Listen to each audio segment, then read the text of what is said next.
What's going on, guys? I have the Horseman Welcome to Florespark. Now, this isn't a first issue or second or anything. You might be able to call it like issue 0 or something like that. It's kind of a prequel series. It's basically what it was is just a like a one-off series. Mostly to kind of test and see how audiences reacted to something like this. And it did very well because it is now up to 2 issues outside of this one. So 3 issues in total. It is actually my favorite when it comes to the Rippaverse comics. This is the one where I think if you wanted to kind of see what the Rippaverse has to offer, this is a good one to start with. So let's just get right on into it. So Chuck Dixon and Joe Bennett, that's our writer and our artist. And our story takes off, and we have some internal monologue by way of like a after action report is what he's calling it. And he's basically just kind of filling us in on what everything is. Now, we'll see these blue text boxes up there, and that's more or less that internal monologue, or like kind of like a data entry, what have you. And basically, what he's done is he's pissed off a lot of gang members, and they're coming full force at him. Now he's out in Drescher, and we see him over here. This is not quite the same outfit that he's got going on here. This looks to be kind of the outfit he wears prior to, maybe like a first or a second attempt at doing his vigilante stuff, and this is his getup here. And I like what he's got going on here. I wouldn't mind if this was what we were going to see going forward, but we will see that he switches over, and I like both outfits here. But yeah, he's just going out there. He's got a baseball bat, and he's going against guys with like swords and chain. And various weapons. Like, he's pissed off some people, and he's kind of having that internal monologue just going, I must have really pissed off the wrong people. These guys seemed determined, and he's trying to figure out if it's like personal, professional, what have you. And ultimately, as the fight continues on and more people are coming after him, he realizes that this is more personal, and things are only going to escalate from here. And so, yeah, he's kicking everybody's ass. He takes a little bit of damage here. He's able to just thwart off all these guys. He is a trained former ranger. We do find that out. So he's got military background, lots of special training, and he manages to get away. And he is worried about the escalation. And it's not so much for him. He can handle whatever. It's his family, and we're going to meet them here in a second. I just want to point out slight, like, little nitpicky flaw. A little harder to see on the camera, but the gun barrel is just, like, really minuscule compared to the rest of the gun. You got your spring. It looks to be properly placed, but, like, the barrel itself, just little nitpicky issue there. And so again, we get a nice little 2-page spread as he's dealing with everyone. The fight more or less ends. He gets away, heads over to his car, and he's like, okay, well, these guys kept me out forever. I need to kind of come up with an excuse. And basically what he says, so here's his nephew Danny and his sister Patty. That's it. So Danny and Patty, that's his family. That's who he's really concerned with at this moment. And he just tells them after work he went to the gym to go work out. So that's just kind of the bullshit he's leading with. He decides, he has a little bit of breakfast, and then he goes off to bed, and he kind of contemplates everything. And he has decided that he's gonna have to relocate. He's just looking out for his family.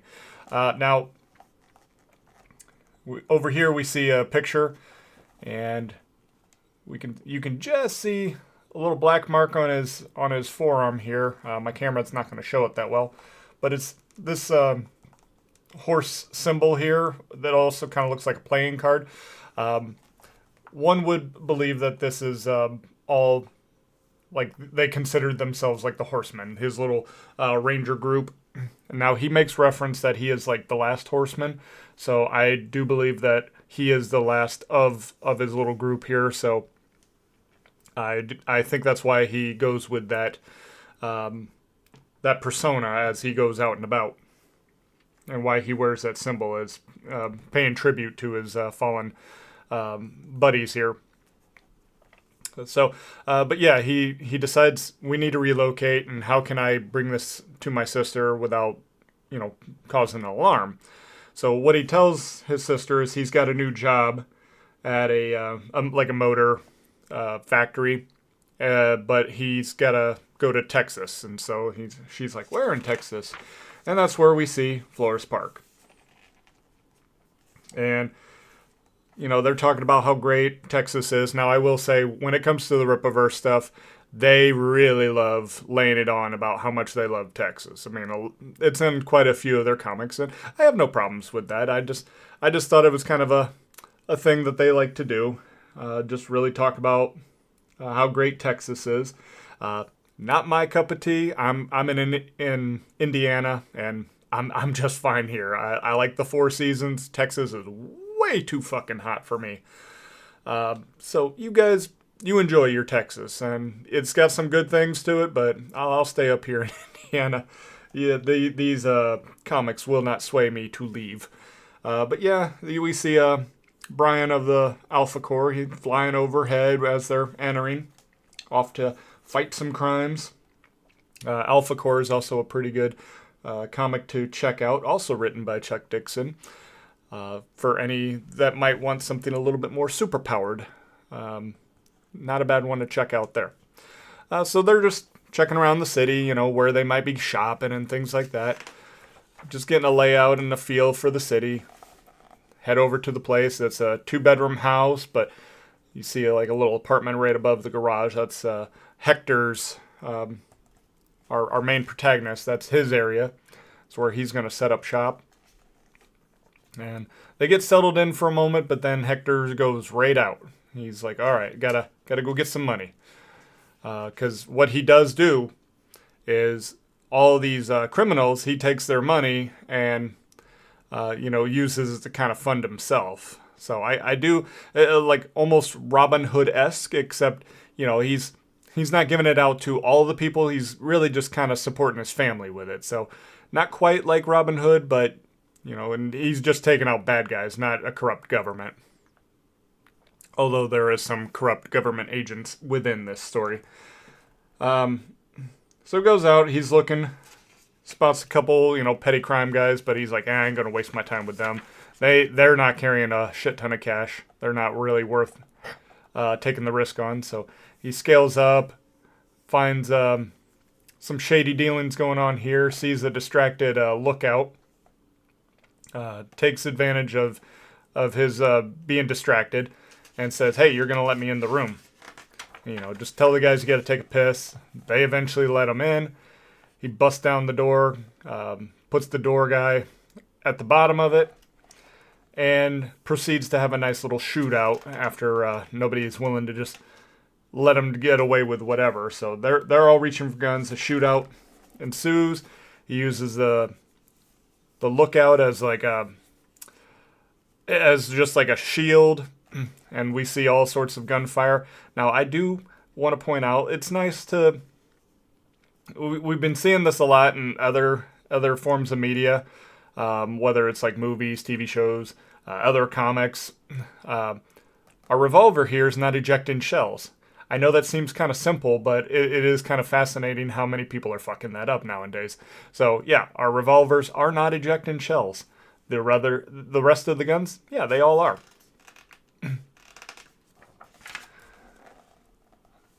So yeah, big old fight. He brings in his training, and we're getting some kind of monologue as to what all that entails. Like getting in close, kind of confusing them, making them as much of a threat to one another as they are to him, and letting his body armor also absorb some rounds while he makes his way around. He makes off with what he estimates is about 50 grand and vacates. And he thinks he's got away. He's ready to kind of put it up for a little bit, just kind of let things chill so he doesn't immediately cause a shitstorm like he did in Drescher. Unfortunately for him, two crooked cops are watching him. And so they immediately hit the lights on him and start questioning him, and then basically reveal, hey, we know exactly who you are, where you live, all of that. And whether you like it or not, we're partners, and here's your third. So they drop off, they leave a third for him, and then they fuck right off. This pisses off Hector. He's just like, I can't believe how stupid I am to do such a thing. And so, he's more or less just frustrated with himself. He didn't do enough like scouting out and figuring things out. He just ran out without doing any kind of recon. And so he has breakfast, and the rest of his family's starting to notice he's a little grumpy. He just kind of says, well, a boss at work's giving me a bunch of shit and stuff like that.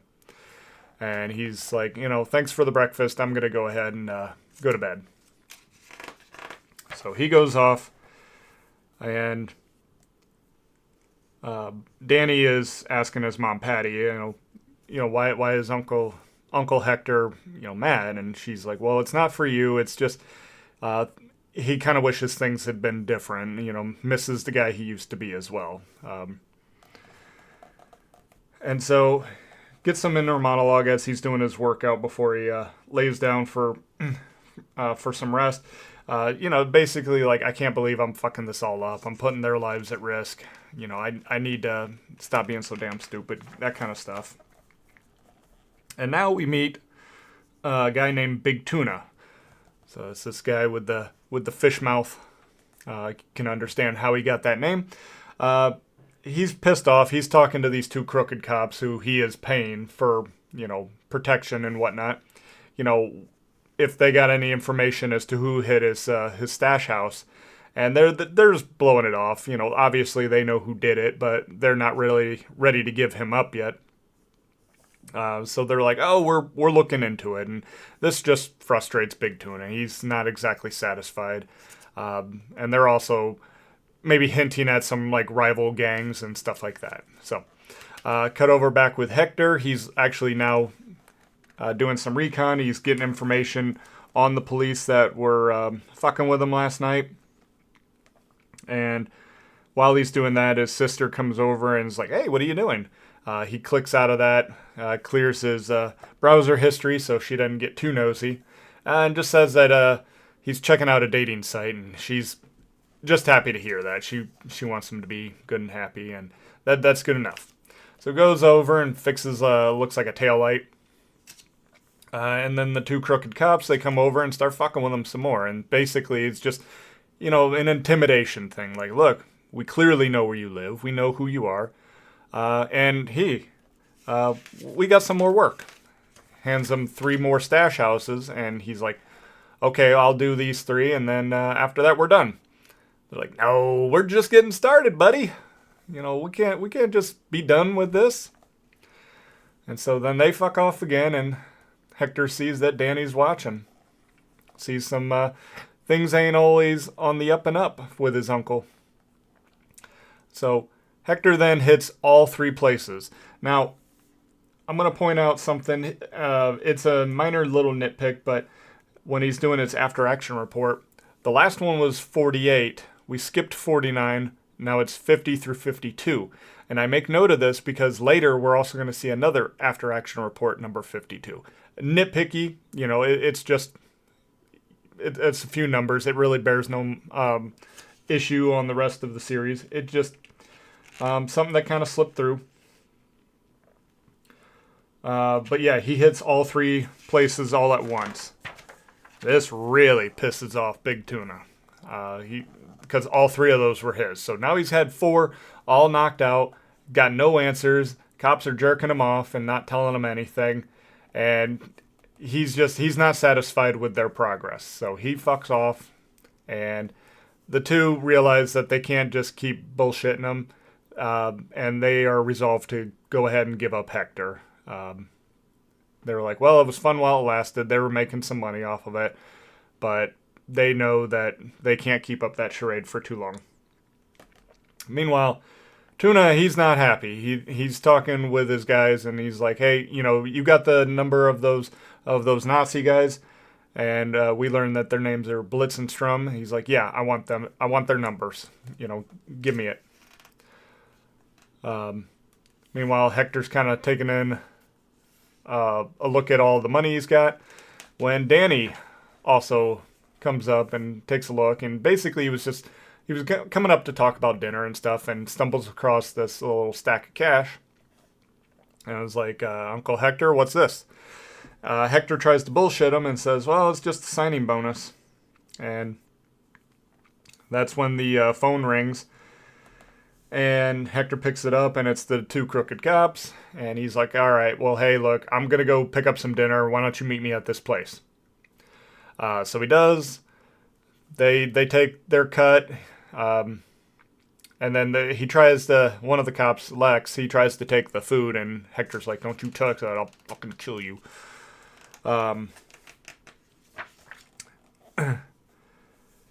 They hand him one more job, and when they leave, Hector, he's like, there's some bullshit attached to this. He just knows it.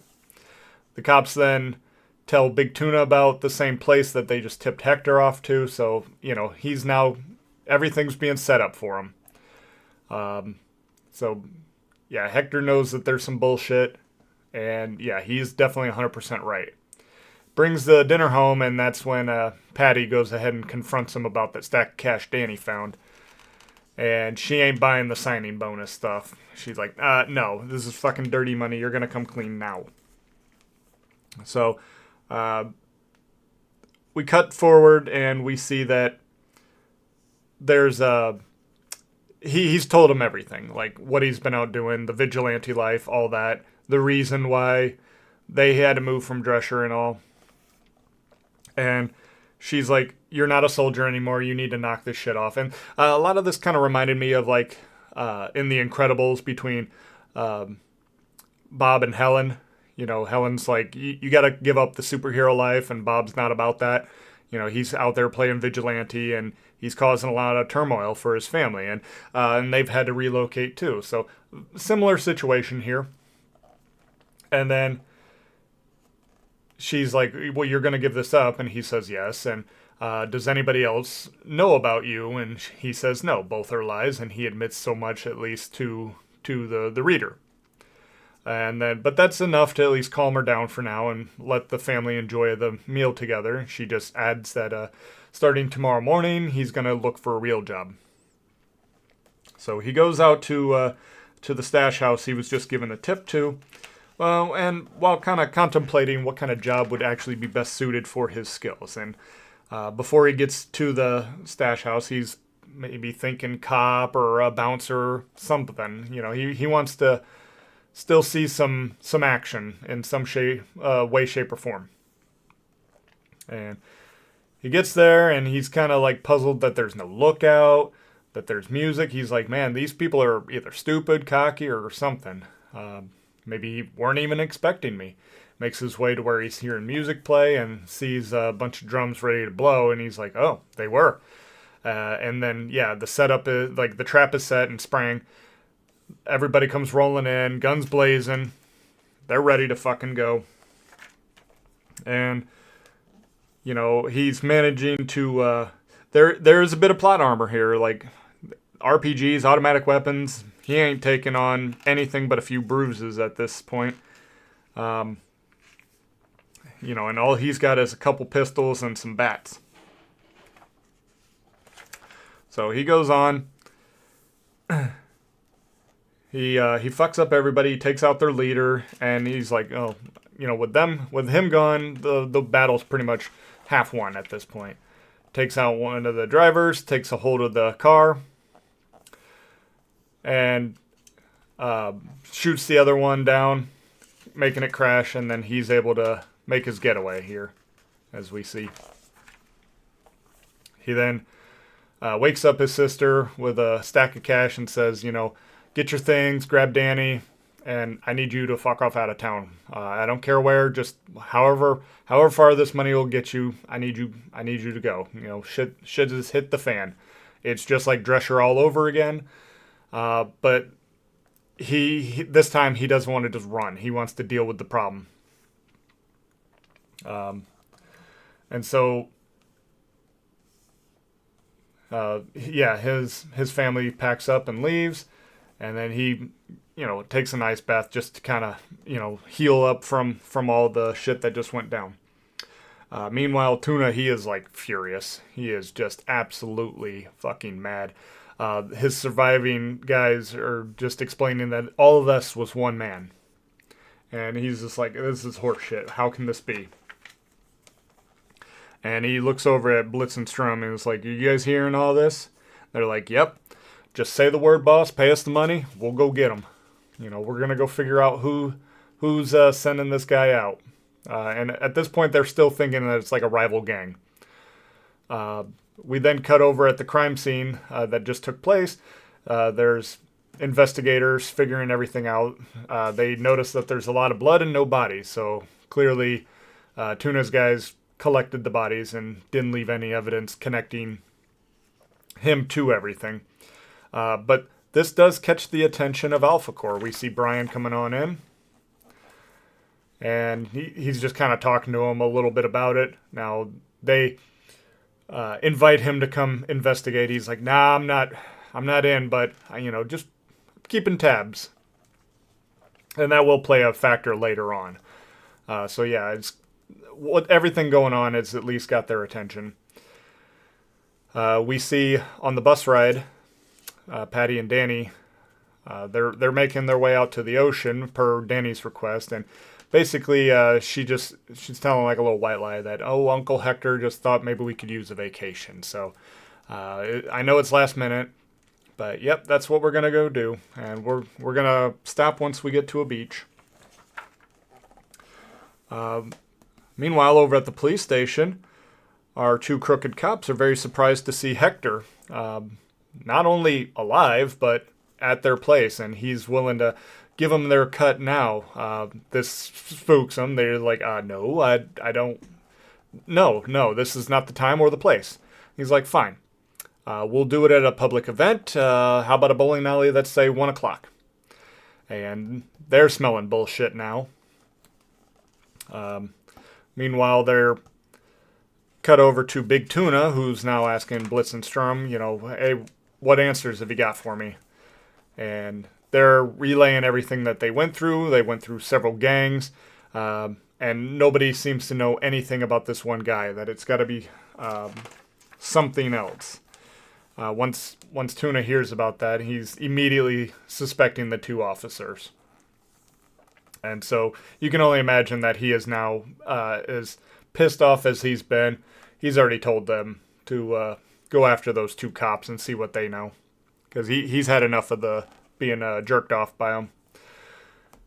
Meanwhile, the two officers show up at the bowling alley and notice that there's only one car left. They don't like it. Now, here we have a slight issue. Again, nitpicky, but we have the two cops talking about how they don't like it. Now, this one is the one who says that he's going to grab the Mossberg. Now, we'll see here in a little bit, all he has is a revolver, and this cop over here has got the shotgun, which would be the Mossberg. Again, nitpicky, but again, some continuity issues going forward. So they get in, and Hector tells them, oh yeah, I paid to have the whole place to myself and sent the staff home so we could have everything nice and quiet. And then continues to say that all their double crossing is about to catch up with them, as we're hearing motorcycle approaching. And Blitz and Sturm come in and catches everybody off guard. Now the two officers, they have a little shootout with Blitz and Sturm. Now, we're going to have an actual real problem here in a second. So they're both firing. Now, the Mossberg, we'll find out, is shooting buckshot. and our revolver is using steel casings. So a couple things. One, there's way too much shot over here for just a revolver. But needless to say, it's because it's steel. I think this is Sturm. He's able to control it. He's got power of magnetism and able to shoot it back at him and takes them both out. So yes, the buckshot is not present. We know this later when Hector goes to pick up the shotgun. But I want to make note of that now. Way too many shots for just the revolver, and we'll see that that is not steel that he's shooting out anyway. But Hector, he picks up a bowling ball, cracks one of them in the face, and now it's just him and Blitz left. And he is caught off guard when he realizes, oh, she is also an except, and starts to beat the shit out of him because she's got some strength to her. And so he is outmatched here. She continues to beat on him. He lays into her with the guns. Now, it doesn't pierce her skin.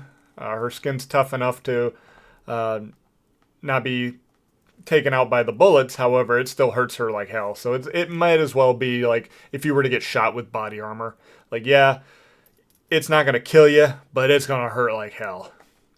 Now, Sturm, he's pissed off about, his woman getting beaten on. And so he throws out some, throwing stars. Misses him initially, but sends him into his back. And then continues to fight with the both of them. And Blitz is getting in on it. She's like super pissed now. And this is when, okay, by the way, change of hand between the shotgun holders. This was the officer that had the revolver, but now he's holding the shotgun after he's dead. I didn't know dead people could exchange weapons, but here we go. So he grabs the shotgun, and this is when he makes note that he's going to, hit her with some buckshot, for which Sturm cannot control because it's lead and not steel. So that's what I mean. There was clearly an error here. So I don't know what the initial thought was, but something happened, and we do have a flaw here. So this is effective. Again, not to the point of killing her, but at least putting her out for just at least a quick second and pissing her off. But yeah, quick second's over. She's just more enraged. Goes over, throws him. He picks up a bowling ball, smacks her in the face with it. And, I mean, he fucking smacks the shit out of her. Take a look at that. It is, busted the bowling ball. So, I mean, it takes a lot to really break a bowling ball. He beat the hell out of her on that one. But not enough where she can't just throw him through a vending machine. Now, he's out of options. He's cornered by both of them. All looks bad. But then Sturm gets picked up by Braxwell. Alpha Corps has entered. And so Braxwell is able to dispatch of not only Sturm, but Blitz as well. Now Hector tries to get to his feet and, say, hey, I'm one of the good guys, good to see you, before he just blacks out. And he wakes up, and we'll see that Brian, along with Ingrid, are both standing over him. And Brian lets him know that he's wanted as an accessory for murder, but Braxwell changed his mind, saying he's one of the good guys. We need to kind of cut him a break. And Hector's like, okay, so what's the catch? And they said, well, the catch is you're punching above your weight class. You need to hang it up now. You need to give up your vigilante life. This is not the area you want to be trying this shit. There is a lot of excepts here. You're going to die. And so he basically agrees and says, okay, now what? And it's like, well, now we get you home. But by the way, what were you calling yourself? What were you out there doing? And he comes in, and this is where he says he was the last horseman. And Brian's like, Horseman, I like it, not bad. I agree, I like the Horseman. Brian gives him a lift, and once again tells him, this is your last ride, no more. And Hector's like, well, what about Tuna? And Brian's like, well, he's no longer your concern. And we find out, well, that's because Tuna's dead. We see Michael and Lillian have managed to kill him for whatever reason. We're not 100% certain yet. But yeah, so Hector feeling pretty good about everybody who could have any issues with him is taken care of. He can go get his family again. And so he goes out, finds his family, and, talking about what kind of job he's going to go get. And sounds like delivery driver might be what he's looking into. And seems to be pretty genuine about wanting to hang up the whole horseman vigilante lifestyle. But we know that that's going to be horseshit because this did take off. I think this was set up as like an ending in case this wasn't a series anybody was really into. But as we know now that there are 2 additional issues. So he didn't do that. And we're going to see what kind of consequences that has. But yeah, that's where we end. One other thing I wanted to kind of point out is not really a flaw, but just kind of something that made me just go, why did this happen? Was the abrupt costume change. I have no idea why he changed his costume. I do feel like we missed like a page or two where we could have gotten an explanation as to what was the reason behind it. Because there was nothing inherently wrong with his costume. Like, it wasn't falling apart or anything like that. He took a little bit of a hit to it, but it didn't look like it actually got damaged. We also see that he's just putting it away. So, but when it comes to Florespark, he puts on a new costume, the one that we're familiar with here from the cover. And I'm not sure if that's just he wants to have a new identity of sorts in a new location. So maybe like the people that want him dead from Drescher don't come looking for him. That's kind of what was in my head for that one. But it would have been nice to have an explanation. Again, it's nitpicky, but it would have been nice to just at least gotten a little bit more information as to why there was a costume change. And I actually like both of them. But I would give this probably like an 8 out of 10. It does have its issues. Now, this is, again, my favorite of the Rippaverse stuff. Hector, I do like him. One other thing I would like to kind of nitpick on is I think Hector looks a little too much like Brian from Alpha Core. A little distinction between the two would help because, I mean, they're both built about the same too. They have kind of some of the same facial structure. Like, you see him here, he's built. And he's built pretty much just like Brian Solari. That we'll see here at the very end. Bear with me. So, yeah, I mean... And as far as the face is concerned... Here, let me get it on my camera here. You see, they look very similar. You know, we got Hector all bandaged up here, but otherwise, if he wasn't bandaged, those two would look a lot alike. And so, I don't know, maybe scars to one of them, or if Brian went back to like the shaved head thing that we see in other issues.